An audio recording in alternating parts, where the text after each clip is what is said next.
E o assunto por aqui agora é recuperação judicial no campo.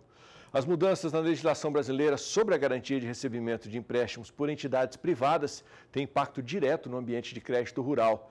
Te convido agora para conhecer mais detalhes sobre esse tema na entrevista que a jornalista Sara Kirchhoff fez com Anderson Beloli, que é diretor jurídico da FEDEARROZ, a Federação dos Arrozeiros do Estado do Rio Grande do Sul, realizada pela internet no dia de ontem. Anderson Beloli, diretor jurídico da FEDEARROZ, fala conosco pela internet de Porto Alegre, Rio Grande do Sul. E Anderson, eu vou começar te perguntando sobre uma expectativa que havia em torno da questão dos pedidos de recuperação judicial. Uma boa parte do setor do agro acreditava que haveria uma enxurrada nos números de pedidos de recuperação judicial em função da pandemia e dos impactos aí do isolamento social e do coronavírus no Brasil, especialmente quando a gente fala dos pequenos produtores. No caso do arroz, vocês conseguiram observar esse aumento no número de pedidos? Seja bem-vindo ao canal do Boi.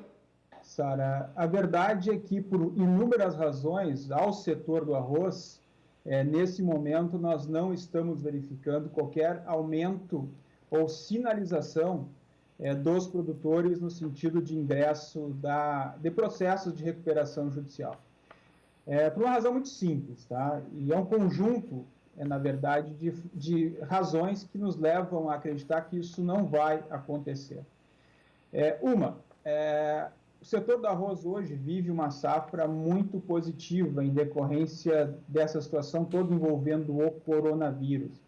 Por mais incrível que pareça, para o setor do arroz acabou ocorrendo, né, uma busca, um aumento significativo na antecipação das aquisições de arroz, o que fez com que a oferta, a demanda pelo cereal tenha sido maior, consequentemente, como jogo de mercado, quanto maior a demanda, maior a oferta de valor ao produtor. Então, a pandemia em si acabou sendo positiva. Por outro lado, né, Sara, a gente não pode esquecer que o setor do arroz ele vive uma crise histórica. Nos últimos 20 anos, o produtor teve prejuízo em no mínimo 15 deles. O que, de fato, em algum momento fez com que nós tivéssemos uma preocupação, Sara, muito grande com o ingresso dessas recuperações judiciais. Por uma razão também muito simples. Infelizmente, o Estado brasileiro, há alguns anos, deve, né, um tratamento diferenciado, com mais sensibilidade aqui para o nosso agricultor, que garante a segurança alimentar no país. Isso ficou provado mais uma vez agora na questão do coronavírus. Por quê? O Brasil parou e o produtor de arroz seguiu trabalhando, seguiu colhendo, seguiu abastecendo a indústria para que ela pudesse aí, alimentar também todo o país por intermédio do varejo.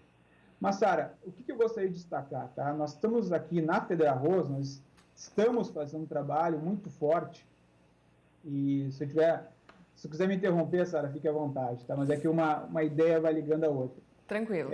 Nós estamos fazendo um trabalho muito forte com relação à orientação e esclarecimento do produtor com relação às recuperações judiciais.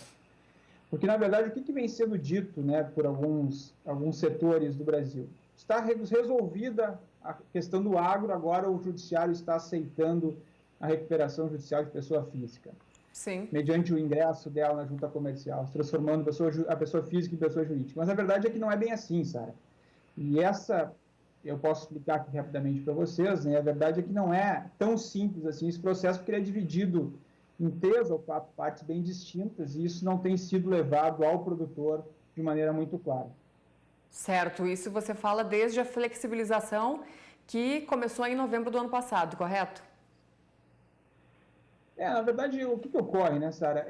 De longa data, vem se vendendo a ideia de quê? De que os processos de recuperação judiciais seriam uma ferramenta interessante para o produtor resolver o seu problema. Isso é verdade em parte. Sem entrar na questão jurídica do debate nesse momento, se é possível, se não é, digamos que seja. Imaginamos que esse processo, de fato, ele possa ser levado à frente.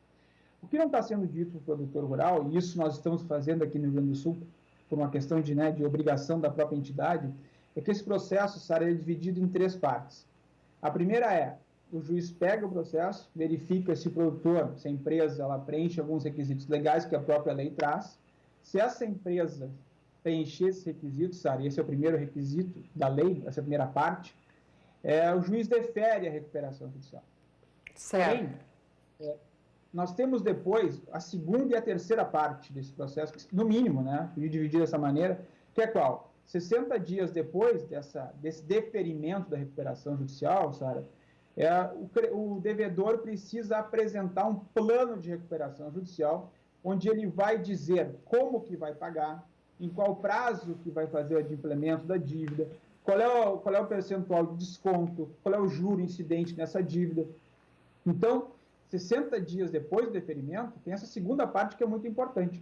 E o que ocorre, Sara? E o produtor precisa atentar a isso, né? Isso não está sendo dito. Em regra, em quase 100% das recuperações judiciais, os teus credores, eles não aceitam o plano de recuperação judicial da maneira como tu acabaste apresentando para o judiciário. E o que ocorre? Ocorre a terceira parte desse processo todo, Sara, que é qual? Ocorre uma impugnação a esse plano, os credores não aceitam e ocorre o quê? Uma Assembleia Geral de Credores. E essa Assembleia Geral de Credores, composta por quase todos os credores da recuperação judicial, com raras exceções, não vem ao caso aqui, que vai se decidir se, de fato, essa recuperação judicial é aceita ou não. E o que é importante, né? É nessa oportunidade que vai ser definido qual tipo de plano, como é que o produtor, como é que a empresa, de fato, vai pagar, e também se esse próprio plano, se essa própria recuperação, Sara, e me desculpa estar me alongando um pouquinho, mas é que realmente é complexo o tema, mas é nessa oportunidade, nessa Assembleia de Credores, é que essa recuperação judicial, de fato, ela vai ser decidida. O que eu quero dizer com isso? Se os credores não aceitarem a recuperação judicial, a empresa, né, no caso do produtor, é declarada a sua falência. Se o produtor, eventualmente, tiver aceito um plano que não caiba na realidade dele, isso pode acontecer, também, Sara, igualmente, e o produtor precisa atentar isso, é declarada a sua falência. Fecha as portas, vende tudo, paga os credores. Então, são três partes do mínimo desse processo que é complexo, que a gente tem feito, isso não tem sido dito, e a gente está, evidentemente, como entidade, divulgando aqui aos quatro ventos no Rio Grande do Sul. Anderson, e como é que você enxerga que essa questão da recuperação judicial, ela afeta o ambiente de crédito rural no Brasil? A gente não sabe exatamente como é que essa questão vai desdobrar. Nós temos uma preocupação evidente com isso. É natural que o credor que tenha o seu crédito passível de uma recuperação judicial, ele naturalmente poderá tomar algumas medidas que vão mudar a relação comercial, a relação negocial, inclusive em termos de valor, de preço, né, do custo desse empréstimo ao produtor. Então, evidentemente que nos preocupa muito essa situação. Mas, repito, a nossa preocupação ainda maior no primeiro momento é, de fato, levar ao produtor, e agradeço a vocês aqui pela oportunidade de falar sobre esse assunto, de como que, na verdade, esse processo ele funciona. Certo, Anderson. E dentro dessa briga toda, só para finalizar, tem outra frente também que a FederaRosa está liderando, eu diria, que é em relação aos custos cartoriais, que tem um valor bem elevado e vocês também estão atuando dentro desse segmento, certo? Sara, isso foi uma situação que ocorreu aqui no estado do Rio Grande do Sul, de forma surpreendente até, e em decorrência de algumas legislações, de algumas leis federais, inclusive, né, a própria lei do agro, se criou uma interpretação aqui pelos cartórios do Rio Grande do Sul que levou a um aumento significativo do valor do registro das cédulas aqui no estado do Rio Grande do Sul.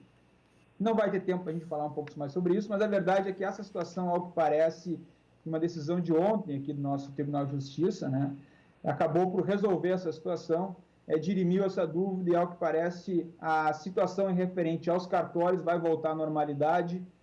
Felizmente, o produtor de arroz aqui, porque nós estávamos tendo uma diferença de um registro que custava 200, 300 reais, 400 reais, passou a custar 2, 3, 4, 5, 6 mil a um produtor rural. Então, era um custo absurdamente desproporcional, inconcebível, e, ao que parece, isso já está resolvido aqui no estado do Rio Grande do Sul. Que bom. Maravilha, Anderson. Prazer falar contigo, viu? Até mais. Obrigada. Prazer é nosso. Obrigado pela oportunidade mais uma vez. Tá certo. Esse foi, então, Anderson Belloli, diretor jurídico da FederaRoss, e a gente vai ficando por aqui.